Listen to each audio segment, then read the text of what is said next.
अस्सलामुअलैकुम नाजरीन, मैं हूं आपकी मिराज खान। आपका इस्तकबाल करते हैं हेडलाइन 24 पे। वक्त हम लोग मौजूद हैं दरगाह हजरत सैयद शहीद मीरा शाह पहलवान रहमतुल्लाह अलैह की मज़ार शरीफ पर, और हमारे साथ मौजूद हैं मुतवल्ली व सज्जादा नशीन मोहम्मद सैयद अतीक शाह साहब। सबसे पहले आपका इस्तकबाल करते हैं। जी शुक्रिया। और जैसा कि आप नाजरीन जानते हैं कि लॉकडाउन का समय है, कोरोना पैंडेमिक का माहौल है, तो ऐसे में सरकार के द्वारा जो गाइडलाइन दी गई हैं उसमें ताज़ियादारों और अज़ादारों में खासा मायूसी देखने को मिल रही है। इस सिलसिले में हम आज बात करेंगे मोहम्मद सैयद अतीक शाह साहब से, जो कि सज्जादा नशीन है। हम सबसे पहले यहाँ पे करबला भी मौजूद है, जो हम अपने कैमरामैन से गुजारिश करेंगे जो कि आपको दिखाएं। यहाँ पे आज 9 तारीख है मुहर्रम की, कल तदवीन भी होनी थी, लेकिन आइए हम जानते हैं मोहम्मद सैयद अतीक शाह साहब से। जहाँ तक गम हुसैन मनाने की बात है, हर साल यहाँ पर 9 तारीख को और 8 तारीख को मजलिस होती थी और कुरान खानी होती थी यहाँ पर पहले, ठीक है ना। लेकिन लॉकडाउन की वजह से इस साल सब कुछ बंद कर दिया गया है और प्रशासन द्वारा आदेश भी है कि इसको ना कराया जाए, तो हम लोग उसका पालन भी पूरी तरह कर रहे हैं कि लॉकडाउन में इस कोरोना से बीमारी से बचाव जाए और सबको बचाया भी जाए, ठीक है ना। और गम हुसैन मनाने के लिए दिल में जज्बा चाहिए और वो कुर्बानी अपने दिलों में याद रख के ईमान को जिंदा रखना हमारे लिए बहुत ज़रूरी है कि आज हम इस जगह पर जहाँ पर खड़े हुए हैं वो करबला का मंजर हमारे जहन में याद आता है और हमारे अंदर का ईमान ताज़ा होता है।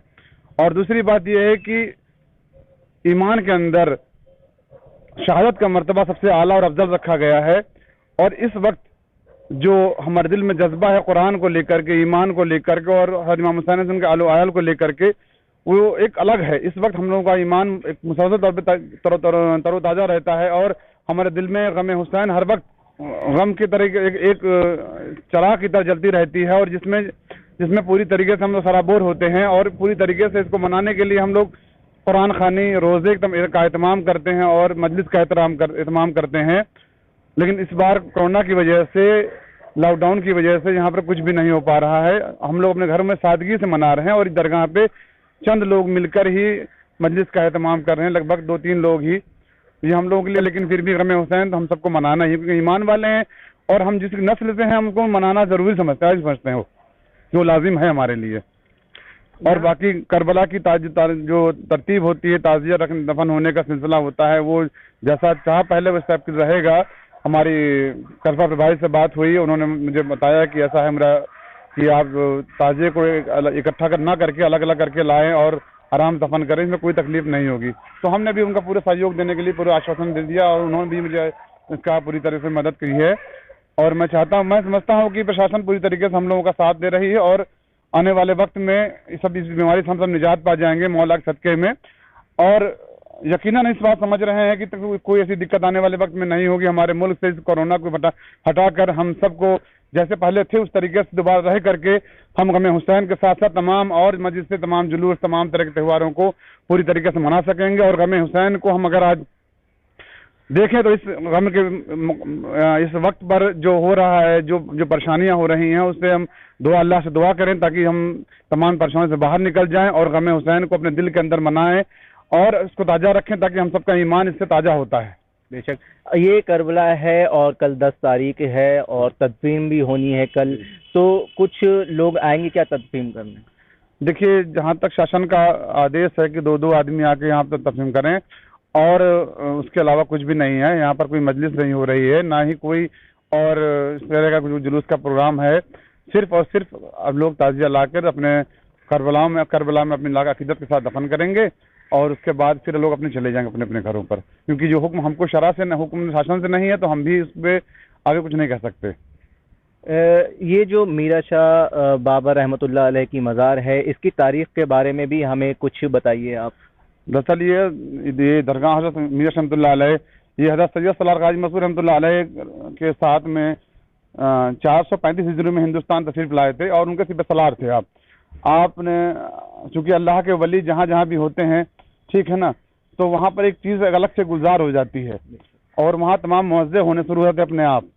लेकिन उसके साथ साथ ये भी है कि अल्लाह ताला ने उन जगहों को नूरानियत से भर दिया है और नूर से भर दिया है और वहाँ फैज़ के तमाम چشمے جاری کر دیے ہیں. تو اس مقدس جگہ سے، اللہ کے اس ولی کے دربار سے، جہاں جہاں اللہ کا ولی آرام فرما ہے، اس جگہ سے اللہ نے سبھی دھرم کے لوگوں کو فیض کا ایک ذریعہ آگے بڑھا دیا ہے. اور لوگوں جو عقیدت والے لوگ ہیں وہ، جو ناعقیدت والے لوگ وہ بھی آ کے اللہ کے ولی کی بارگاہ سے فیض حاصل کرتے ہیں. تو یہ لاک ڈاؤن بھی چل رہا ہے ساپتاہک 2 دنوں کا، اور اس سے پہلے جب لاک ڈاؤن نہیں ہوتا ہے لیکن کورونا پینڈیمک ہے، کیسز لگاتار بڑھ رہے ہیں، تو بھی لوگ زیارت کے لیے آتے ہیں. دیکھیے، جہاں تک لاک ڈاؤن سے پہلے کی بات ہے تو یہاں پر ہزاروں کی تعداد میں لوگ آتے تھے حاضری کے لیے، عقیدت کے لیے، دعا کے لیے اپنی. لیکن جب سے لاک ڈاؤن لگا ہوا ہے تو پوری سرکار کی پابندی کی وجہ سے یہاں پر لوگوں کو آنا منع کر دیا گیا ہے. اور گیٹ کے باہر سے لوگ اپنی حاضری دیتے ہیں، دعا کرتے ہیں، اب اس کے لیے کوئی روک پابندی نہیں ہے. اور باقی درگاہ بند رہتی ہے، اور جو لاک ڈاؤن کا سمے ہے اس کے حساب سے 1 2 3 4 اس طریقے سے سسٹم میں لوگوں کو آ کے درگاہ کے باہر سے حاضری کرائی جاتی ہے اور دعا کی جاتی ہے. بس اس کے علاوہ ادرس کوئی کام نہیں ہو پاتا. تو آپ کی طرف سے یہاں پر لوگوں کو کیا سینیٹائزر اور ماسک وغیرہ بھی دیا جاتا ہے؟ دیکھیے، لاک ڈاؤن کے وقت تو ہم لوگوں نے رسد وغیرہ پہنچایا ہے، بسکٹ وغیرہ، راشن وغیرہ، تمام چیزیں کا انتظام ہمارے ذریعے اور ہمارے تمام عزیز ہیں ان کے ذریعے کیا گیا ہے. لیکن ابھی موجودہ حالت میں سینیٹائزر کے لیے جتنا ہم لوگوں سے ہو سکتا ہے وہ ہم لوگ انتظام کر رہے ہیں، اور اس کے ساتھ ساتھ ماسک کا بھی انتظام کر رہے ہیں. لیکن جب کثیر تعداد بڑھ جاتی ہے تو لوگوں کو اس چیز پہنچانا مشکل ہے، کیونکہ سرکار سے مدد کوئی ملتی نہیں ہے. اور لہٰذا جو سرکار کے عقیدت مند لوگ ہیں ان سب سے ذریعے ہی، ان سب کو ملا کر کے، ان سب سے بات کر کے، ان کے ذریعے ہی ان چیزوں کا انتظام کیا جاتا ہے تاکہ اس چیزوں کو لوگوں تک پہنچایا جائے، ان کو شفا مل سکے. بہت بہت شکریہ ہمیں وقت دینے کے لیے.